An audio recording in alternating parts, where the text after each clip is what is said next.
오늘 말씀은 에베소서 1장 3절로 6절 말씀입니다.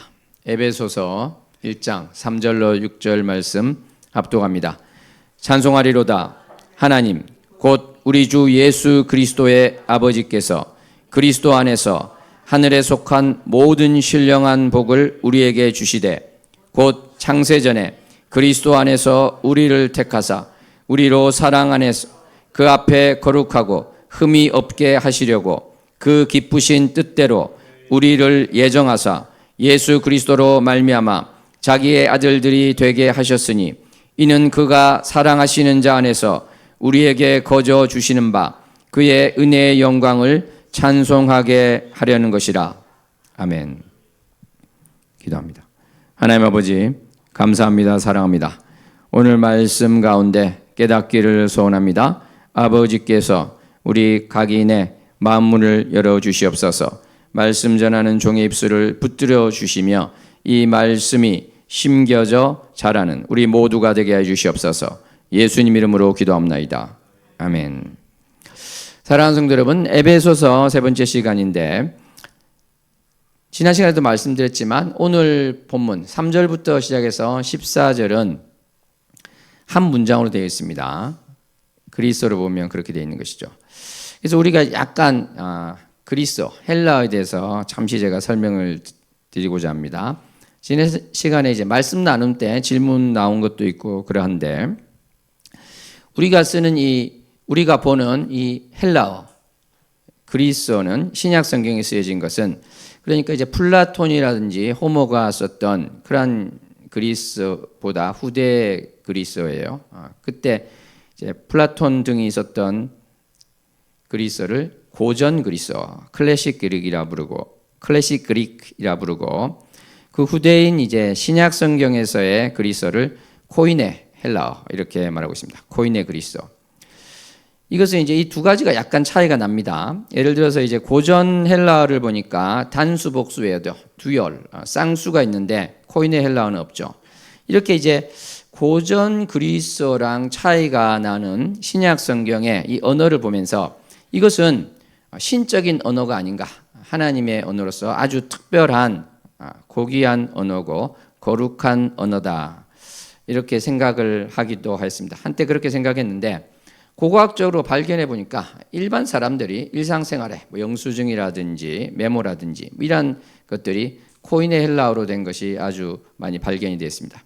그래서 다시 그것을 바꾸게 됐죠. 그러한 언어가 아니라 이 신약 성경의 언어는 그 헬라어를 안다면 누구나 보아도 알 수 있는 평이한 언어로 쓰여졌다. 보통 사람의 언어로 쓰여졌다. 이렇게 알 수 있는 것입니다. 그래서 이제 그런 점에서 본다면 우리가 교회에서 보고 있는 이 개역 성경에 바라보고 있으면 약간의 뭐라고 할까요? 기로에 서 있다 이러한 의미가 있는 것 같아요. 이 개역 개정 성경은 원문에 가깝게 옮기려고 노력을 했고, 그러니까 의역이 아니라 이제 직역에 가깝게 했습니다. 그리고 이제 레이놀즈 선교사님을 비롯해서 정말 간절한 기도로서 10년, 20년, 30년, 40년 이렇게 해서 완성된 정말 훌륭한 성경 번역본이죠. 그렇지만 이제 그 어구나 표현이 처음 들었을 때는 잘 이해가 가지 않는 경우가 있습니다. 그래서 시기가 이제 많이 지났으니까 이것이 이제 60년대에 또 나오게 됐고 개정된 것도 64년이니까 그래서 이제 대한성서공회에서는 새번역이라든지 공동번역 이러한 것들을 내놨지만 이 차이가 너무 크다 보니까 교회에서 쓰기가 좀 쉽지가 않죠. 또 2년 전에 새한글 성경이 나오게 됐는데 이것은 이제 좀 더 원문에 가깝게 순서도 이제 그렇게 해서 많이 나왔습니다. 대한성서공회에서 나온 것을 이제 공인 성경이라 그러고 공인역이고 나머지 다른 성경은 사역, 그러니까 어떤 교회에서 했다든지 개인이 했다든지 단체가 했다든지 그래서 이제 공인되지 못한 성경이라고 할 수 있겠죠. 그럼에도 불구하고 이제 뭐 예를 들어서 우리말 성경이라든지 또는 지금 절판되었습니다만 바른 성경이라든지 그러한 성경은 잘 번역된 성경이다 이렇게 할 수 있겠어요.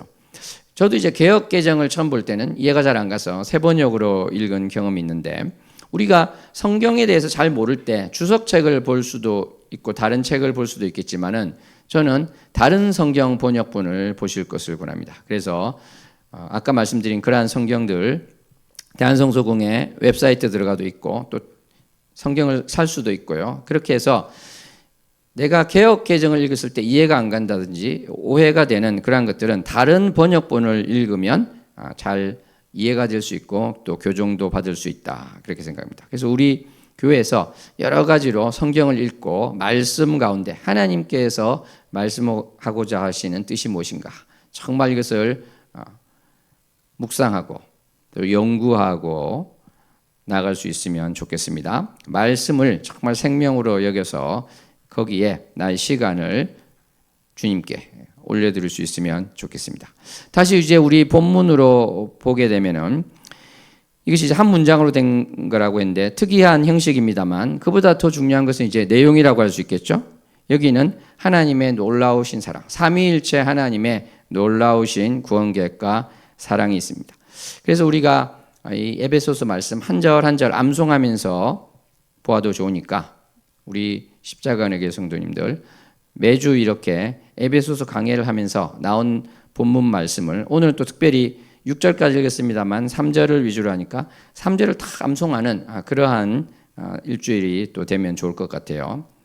말씀을 암송하고 그 말씀이 나에게 계속해서 쌓여있기를 소원합니다. 나눠드린 그 말씀도 있죠. 이 외에도 그것들도 같이 암송할 수 있으면 좋겠습니다.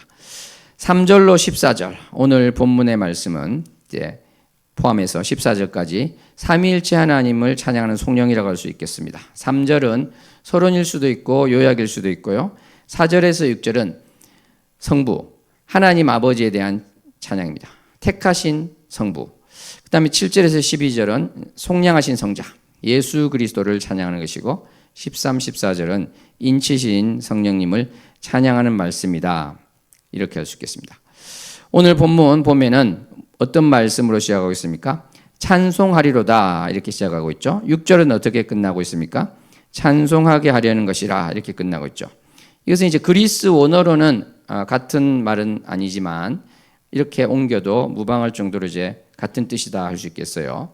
그래서 우리가 이 단락을 볼 것 같으면 하나님 아버지께 찬송하는 것 거기에 대해서 지금 포커스가 되어 있다는 것을 우리가 알 수 있겠습니다.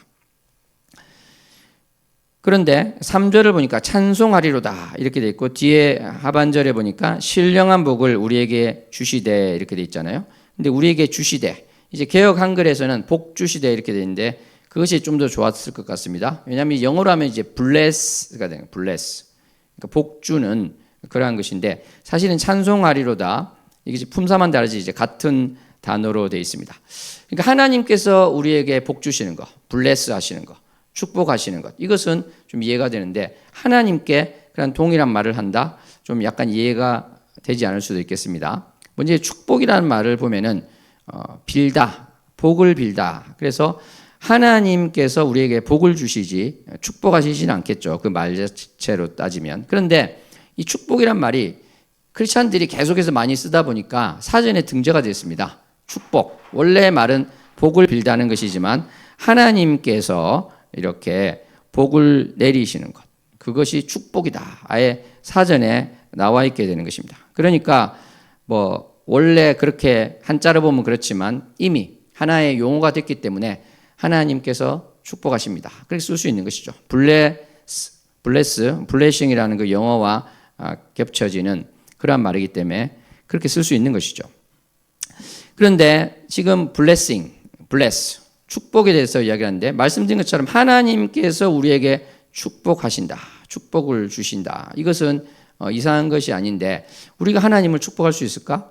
하나님을 블레스할 수 있을까? 이라는 생각이 들 수 있습니다. 이 원어로도 보니까 이것이 바로 그러한 의미가 있게 되는 것인데 실제로는 이 말 자체가 이제 요즘 이제 요즘식으로 읽으면 그리스 사람들이 읽는 것으로 하면은 에블로기아 이렇게 하고 옛날식으로 하면은 에울로기아 또는 약간 영어식으로 읽으면 율로기아가 되는데 그래서 이제 나온 영어 단어가 율로시 이렇게 됩니다. 찬사 이런 말이 되는데 이 헬라어가 결국은 그 어원이 말하다는 것도 있고요.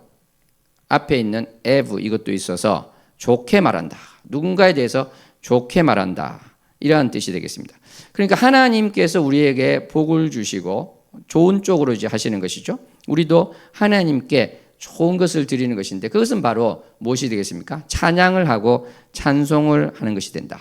근데 어쨌거나 이 말이 같다는 것은 뭐냐면 하나님께 속한 것을 바로 우리에게 하나님이 또 받기를 원하신다. 저는 그러한 것을 보게 됩니다. 마치 하나님께서 스스로 하나님의 이름을 높이시는데 우리를 통해서 그 이름이 높임을 받으시옵소서. 그 기도를 받기를 원하시는 것과 같은 것이다.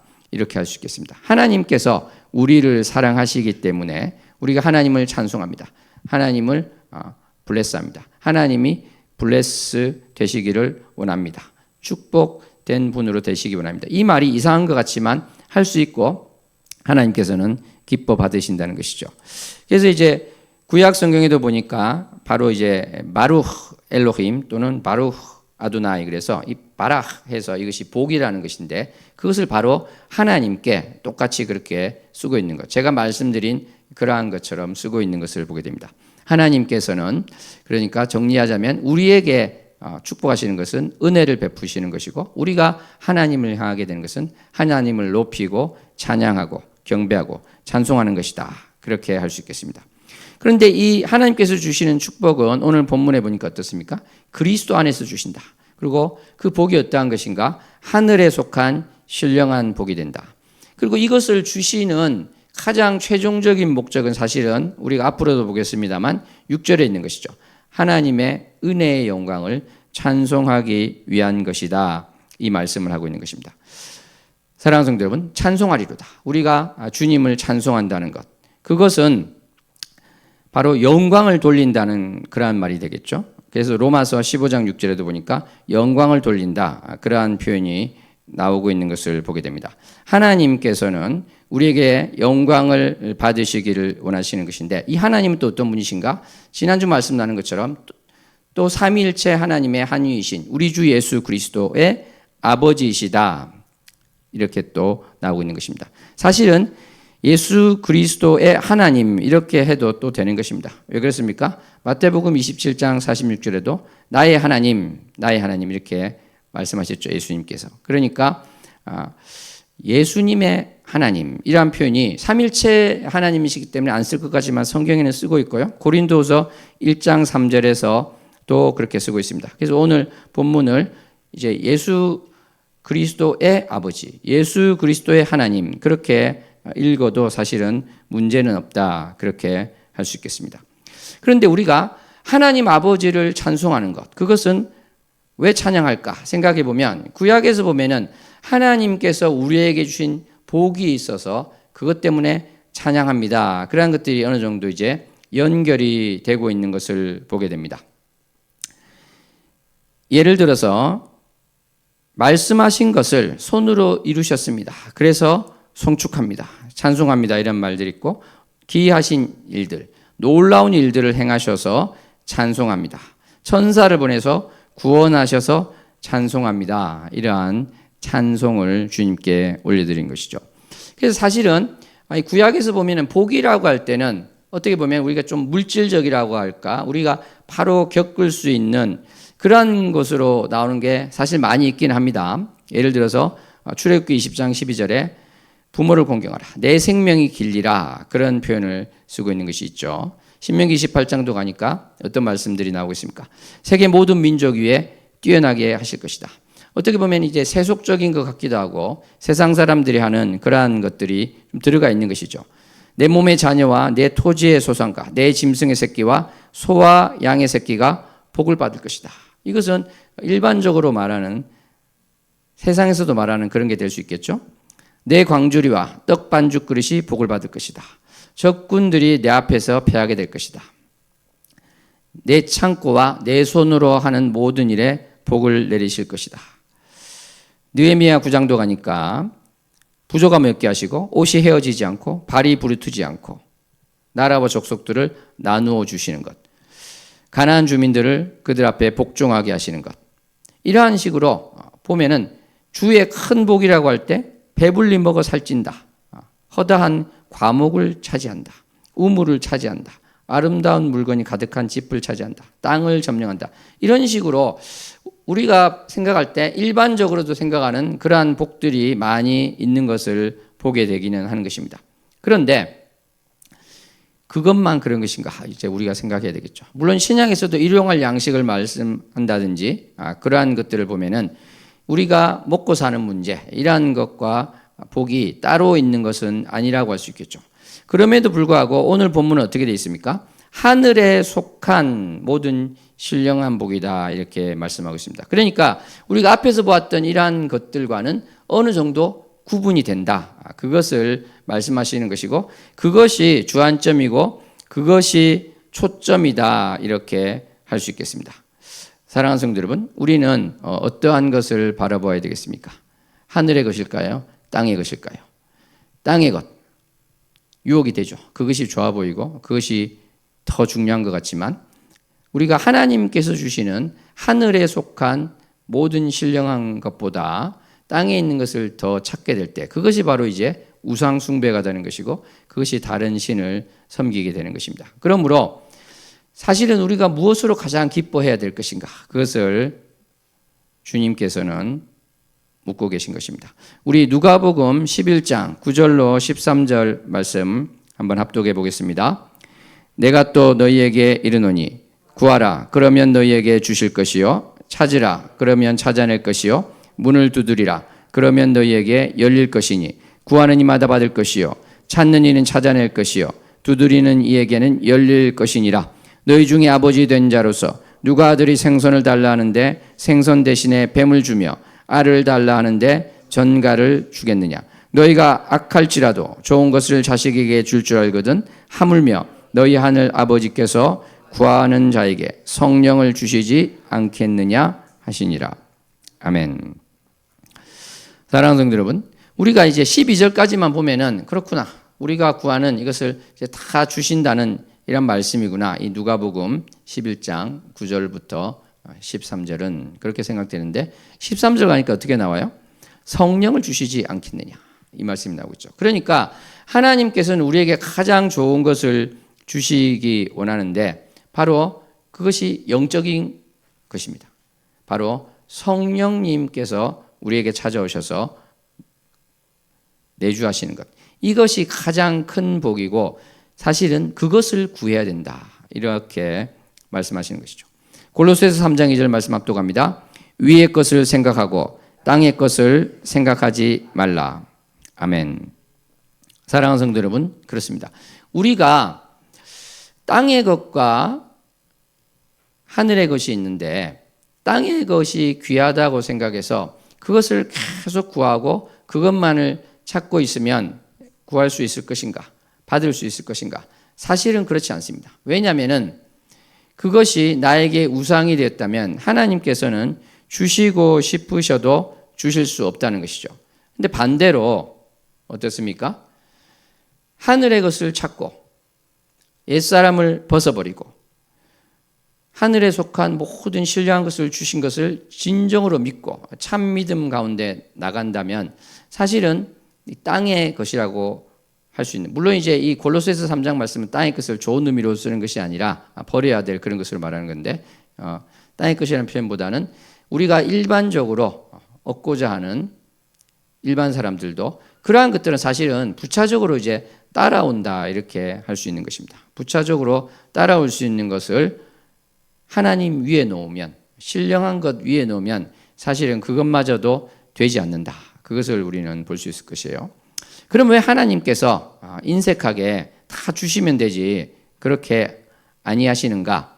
분명히 하나님께서는 우리의 공로, 우리의 행위를 보고 뭔가를 하시는 것 같지 않고 우리의 믿음을 보고 하시는 것 같은데 왜 그러시는가? 이렇게 질문을 할 수도 있을 것 같아요. 그래서 몇 해 전에 나눈 예화입니다만 제가 한 번 더 나누기를 원합니다. 제가 이 주제에 대해서 왜 나는 구하는데 이것을 받지 못할까? 내가 어떠한 행동을 해야 될까? 더 간절히 구하면 되는가? 그것도 틀리지 않을 수 있지만 가장 근본적인 것이 우리가 엇나가 있는 그러한 것을 보게 됩니다.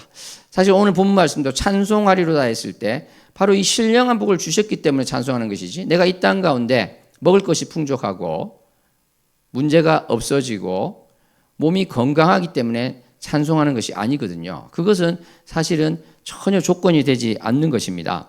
그렇다면 무엇이 가장 근본되는 것인가?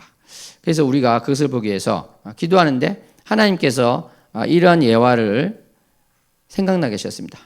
세상에 있는 예화는 아니고 하나님께서 만들어 주신 것이죠. 그것을 우리가 한번 함께 나눴으면 좋겠습니다. 만들어졌다고 해서 너무 가볍게 생각하지 마시고 한번 귀를 기울여서 들어보시기 바랍니다. 옛날 어떤 나라 한 마을에 거지 소년이 살고 있었습니다. 이 거지 소년은 다리 밑에서 살면서 한 달이고 두 달이고 제대로 씻지 못해서 지저분하고 몸에서는 악취가 나고 굶기도 밥 먹듯이 했고 사람들에게 조롱받고 때로는 두드려 맞기까지 하는 그러한 삶을 살고 있었어요. 그런데 어느 날 지방으로 행차하던 이 나라의 임금이 나타나서 거지 소년에게 말하기를 너는 이제 나의 양아들이 되었다. 이렇게 이야기했습니다. 이제 왕자의 신분이 되었으니까 서울 그 한양에 있는 왕궁으로 올라오라. 이렇게 말하고 그 임금은 목적지인 어떤 지방을 향해서 떠나갔습니다. 사랑하는 성도 여러분, 이 거지 소년은 아직 그 한양에도 가지 못했고 왕궁에 들어서지 못했죠. 그렇지만 신분은 바뀌었습니까? 바뀌지 않았습니까? 바뀌었죠. 왕이 그렇게 말했으니까 이 거지 소년은 왕자로 신분이 분명히 바뀐 것입니다. 이 거지 소년은 눈물을 흘렸어요. 그동안 어렵게 괄시받으며 살던 것에 대한 서러움의 눈물이기도 했고 왕자가 되었다는 사실에 대한 기쁨과 감사의 눈물이기도 했죠. 이렇게 감사함에 젖어 있던 거지 소년이 왕이 일러준 대로 왕궁을 향해서 길을 떠났습니다. 그런데 이 가는 길은 하루 이틀 만에 갈 수 있는 길이 아니었어요. 한참이 걸리는 꽤 먼 길이었습니다. 처음에는 놀랍고 기쁘고 흥분해서 나섰던 이 소년은 점차 얼굴이 어두워지기 시작했습니다. 왜냐하면 이 거지 소년은 여전히 먹기 위해서 동냥을 해야 했고 여전히 멸시를 받고 여전히 두드려 맞기도 했기 때문입니다. 이 먼 길을 가는 동안 왜 임금님은 아무런 도움도 나에게 주지 않을까? 불평이 조금씩 나오기 시작했습니다. 소년은 생각했어요. 임금님이 농담을 하신 건가? 아니면 며칠 배를 골마서 정신도 몽롱해서 임금님이 만난 것이 생시가 아니라 꿈이었나? 여러 이제 의심이 꼬리에 꼬리를 물었습니다.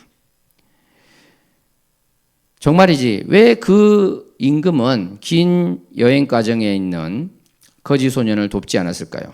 돕고도 남을 능력 있는 한나라의 왕인데 말이죠. 그런데 사실은 이 임금은 소년을 돕기 위한 조처를 이미 하였습니다.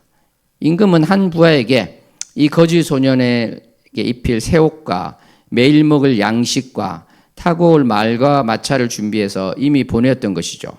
임금은 부하에게 이렇게 말했습니다.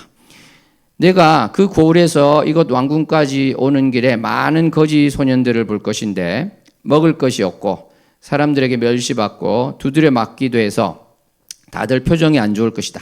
그런데 다른 거지 소년들과 다르게 못 먹어도 기뻐하고 욕을 먹어도 즐거워하며 맞아도 싱글벙글하는 거지 소년 하나가 있을 것이다.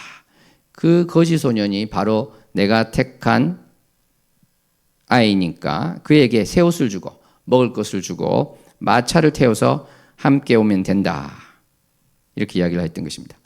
이 부하는 어명대로 몇 날 며칠을 찾았지만 그러한 소년을 찾지 못했어요. 그래서 돌아와서 이렇게 보고했던 것입니다. 전하, 소인이 거지 소년들을 샅샅이 찾아보았지만 먹지 못해도 즐거워하고 맞아도 기뻐하는 그러한 거지는 없었습니다. 이렇게 이야기를 했던 것입니다.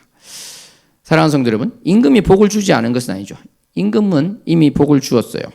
그런데 어떤 면에서는 그 거지 소년이 스스로 복을 걷어찬 셈인 것입니다. 혹시 우리가 이 거지 소년과 같은 삶을 살고 있지는 않습니까? 나를 구원하여 주시고 나를 하늘나라 백성으로 삼아 주시고 하나님의 아들 딸로 삼아 주셨는데 그 기쁨을 잊고 감사함을 잊고 마치 그러한 것이 없었던 것처럼 또는 믿기지 않는 듯이 살고 있지는 않습니까? 그래서 그 누가 보아도 불신자와 차이가 없는 그러한 삶을 살고 또 불신자가 지향하고 욕망하는 그것을 똑같이 바라고 살고 있지는 않습니까? 아까 이 이야기를 보니까 임금으로서는 이 거지 소년이 왕궁에 무사히 도달하는 것이 최종 목적이었죠. 그렇지만 여정에서 도움의 손길도 베풀었던 것입니다. 그런데 거지 소년은 이 약속을 의심했고 약속을 꿈으로 여겼고 약속이 없는 사람처럼 느끼고 생각하고 살았던 것이죠. 그래서 결국은 그 도움과 복을 다 걷어찼다 이렇게 할 수 있는 것입니다. 이것이 아까 제가 말씀드린 이 부차적인 것에 대한 이야기입니다.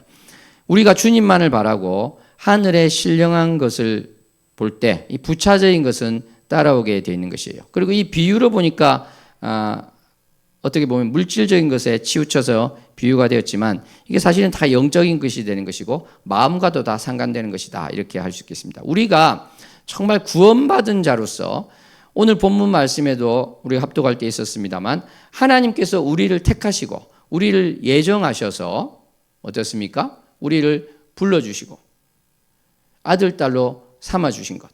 그것을 생각한다면 우리는 사실은 모든 어려움일 수가 없는 것이고 마음 가운데 불편함이 마음 가운데 기분 나쁨이 사실은 사라질 수 있다 하는 것입니다. 바로 하늘의 것을 우리가 생각하고 옛사람이 십자가에서 죽은 것을 온전히 알고 거기에 대해서 내가 고백을 하며 그러한 새 생명을 가진 자로서 산다면은 나머지 것들은 사실은 자연스럽게 따라오는 것이다. 우리 크리스찬은 금욕주의자가 될 필요는 없습니다. 제가 그것을 말하지도 않고 하나님께서 주시는 것 이 땅 가운데서 다 누릴 수도 있는 것이죠. 그런데 모든 것 중에 가장 중요한 것을 우리가 바라보지 않을 때는 아까 말씀드린 것처럼 그러한 것마저 되지도 않는다. 그리고 사실은 이러한 것들에 있어서 우리가 주의해서 봐야 될 것은 우리 교회에서 자주 말씀드린 것이 이제 가짜 믿음과 진짜 믿음에 대한 말씀도 하고 있는 것인데 그것은 바로 우리가 단지 이 땅에서 얻을 수 있는 세상 사람들도 말하는 그러한 복을 또는 좋은 것을 얻느냐 못 얻느냐 그러한 주제가 아니라 실제로 내가 참 믿음 가운데 있는가 그것이 또 핵심이 된다는 것이죠. 아까 그 예화에서도 말씀드린 것처럼 내가 사실은 그러한 신분이 바뀌었다는 것을 전혀 인지하지 못하고 인정하지 않고 또 그렇게 살고 있지 않고 끝까지 그렇게 산다면 그 인생은 결국은 그 임금의 말한 것을 믿지 않은 것과 전혀 차이가 없는 인생이 되는 것이죠. 그것을 우리는 다른 말로 가짜 믿음이다 이렇게 하는 것입니다. 뭔가 형식적으로는 한 것 같은데 진정으로 내 마음 가운데 그것을 믿었는가 이러한 차원의 주제가 된다는 것입니다. 그래서 씨 뿌리는 자의 비유를 보면 특별히 누가복음 8장에 있는 이 씨 뿌리는 자의 비유를 보면은 이 구원과 관련된 것임을 분명히 하고 있는 것을 보게 됩니다. 사랑하는 성도 여러분, 이 씨 뿌리는 자의 비유가 구원과 상관이 없는 그러한 것이라고 생각한다면 다 구원을 받았고 이 네 가지 비유가 다 구원을 받았지만 상급이 차이가 있다든지 이런 식으로 이야기되는 것이지만 실질적으로는 그렇지 않다는 것이죠. 좋은 땅에 뿌려진 씨 외에는 예를 들어서 어떻습니까? 바위 위에 있는 것, 시련을 당할 때 배반한다 그랬죠. 이것이 어떻게 부끄러운 구원이라고 할 수 있겠어요? 이건 구원 자체가 아닌 것입니다. 가시떨기에 떨어진 것, 이생의 염려와 재물과 향락의 기운이 막혀서 결실하지 못하는 것. 이것도 결국은 구원과 관련된 것이다. 이렇게 할 수 있는 것이죠. 그러므로 우리가 오늘 본문 말씀 보면서 정말 붙들어야 될 것은 무엇인가? 내가 하나님 아버지께 찬송을 올려드리는데 왜 그러한가? 그것이 바로 뒤에 나오는 것이죠. 하나님께서 나를 택하셨다는 것. 하나님께서 나를 애정하셨다는 것. 이것을 온전히 믿는 것과 관련되는 것입니다. 이것이 없다면은 우리는 인생이 사실은 불신자와 차이가 없는 것이 된다. 그래서 우리의 소원은 무엇이 될까요? 정말 지혜의 영이신 성령님께서 이것을 온전히 깨닫게 하셔서 내가 어떠한 존재인지 나의 신분이 바뀐 것을 확실하게 알게 하여 주시옵소서. 그렇게 우리는 고백해야 될 줄로 믿습니다.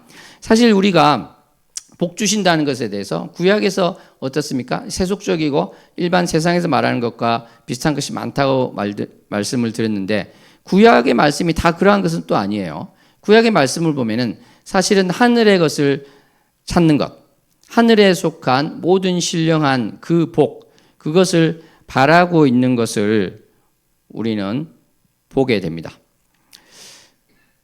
예를 들어서 시편 37편 16절에 의인의 적은 소유가 악인의 풍부함보다 낫다 이라는 말씀이 있죠. 잠언 3장 13절에도 지혜를 얻는 자와 명철을 얻는 자는 복이 있다 이런 말씀이 있습니다. 물질적인 것 그런 거 아니잖아요, 그죠? 구약에 그 말씀이 있는 것이에요. 계속해서 지혜를 얻는 것이 은을 얻는 것보다 낫고 그 이익이 정금보다 나음이니라 말씀하십니다. 잠언 8장도 그렇죠. 지혜는 진주보다 나음이다.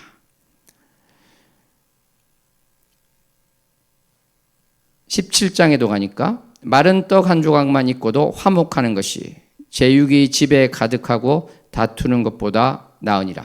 지금 물질 만능, 배금주의, 돈만이 제일 중요한 것처럼 하는 이러한 세태에서 보면은 이미 한참 전에 이 잠언 말씀은 그렇지 않다는 거 말씀하고 계시고 19장에도 보니까 가난하여도 성실하게 행하는 자는 입술이 폐역하고 미련한 자보다 나으니라.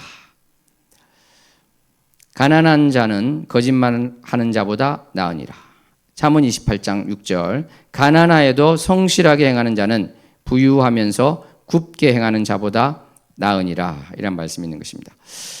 물론 이제 구약과 신약을 본다면 신약에는 좀 더 영적인 것, 성령님께서 오셔서 성령님께서 우리를 인도하시는 그런 것이 훨씬 더 강조가 되어 있다 그렇게 할 수 있겠죠.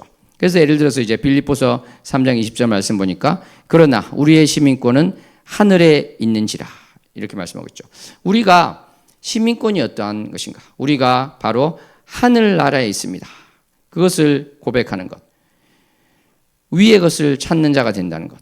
그것은 바로 내가 이 땅 가운데 있는 것을 사실은 부차적으로 여기고 하나님께서 주신 것, 가장 귀한 것을 찾는 자 되기 원합니다. 이 고백이 되는 것이죠.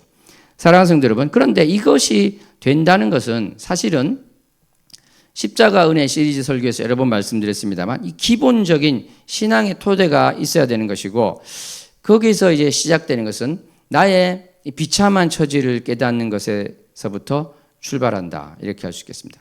아까 그 거지 소년 예를 들었는데 본인이 세상에서 제일 가는 부자였으면은 뭐 왕자가 되든 말든 큰 감동도 없겠죠. 그런 사람은.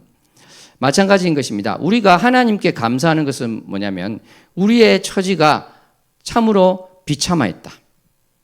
멸망할 수밖에 없었다. 이것을 인지하고 인식하고 인정하는 것으로부터 비롯된다. 멸망할 수밖에 없었는데 여기서 건짐을 받은 것이 너무나 감사합니다. 그렇게 된 것이죠. 무너진 탄광 아래 있어도 무너진 탄광 아래 있지 않고 여기가 편하고 좋다 생각하는 사람, 그러한 경우에는 아무런 이것이 도움이 되지 않는 것이죠. 그러므로 우리가 어떤 경우에 교회에 나오고 주님을 만나는 것이 다른 쪽으로 될 수 있어요. 그죠? 다른 쪽. 그러니까 나의 비참한 처지를 깨닫지 못하고 될 수도 있겠습니다만 일반적으로는 어떻게 됩니까? 내가 정말 죄인이었다는 것을 회개하면서 주님을 만나게 되는 것이죠. 그리고 순서가 좀 바뀔 수는 있겠습니다만 결국은 그 과정이 있어야 된다는 것입니다. 그래서 좀 더 이제 알기 쉽게 우리가 설명을 해본다면 우리가 인생 가운데 모든 것이 풍족하고 모든 것이 남부러울 바 없이 사는 사람이라 할지라도 그것을 우리가 알 수 있는 것입니다. 마음 가운데 공허함이 있어요. 채워지지 않는 무엇이 있습니다. 나는 누구인가? 나는 어디서 와서 어디로 가는가? 이러한 것 속에서 힘들어하는 것이 바로 우리 인간 모두의 모습인 것입니다. 다른 것으로 고통받는 것은 말할 필요도 없는 것이 되겠죠. 나는 몸이 제대로 움직이고 말도 제대로 하니까 불편함을 못 느낍니다만 내가 누구인가 한번 생각을 해보면 예를 들어서 어떤 경우에 내가 코마 비슷한 것에 걸려서 말도 하지 못하고 눈도 뜨지 못하는데 귀는 열려 있어서 사람들의 말을 들을 때 저는 이제 그러한 간증을 하는 분을 들은 적이 있어요. 의사들이 이제 끝났다, 포기하자, 뭐 이런 여러 가지 이야기를 들리는데 자기는 너무나 생생하게 들리더라는 것입니다. 이런 분에게 정말 눈을 뜰 수 있다면, 입을 열 수 있다면, 손가락 하나라도 움직일 수 있다면 그것이 얼마나 감사함이 되겠어요? 그것이 얼마나 큰 또 소망이 되겠습니까? 내가 그러한 처지에 있다는 것을 인식할 때 바로 우리에게 주시는 하나님의 은혜가 얼마나 큰 것인가를 또 알게 된다는 것입니다. 우리가 앞으로 계속해서 살펴볼 말씀, 그것은 바로 하나님의 우리를 향한 놀라우신 사랑과 계획하심이 있습니다. 예수 그리스도께서 우리를 속량하신 그 은혜가 있습니다.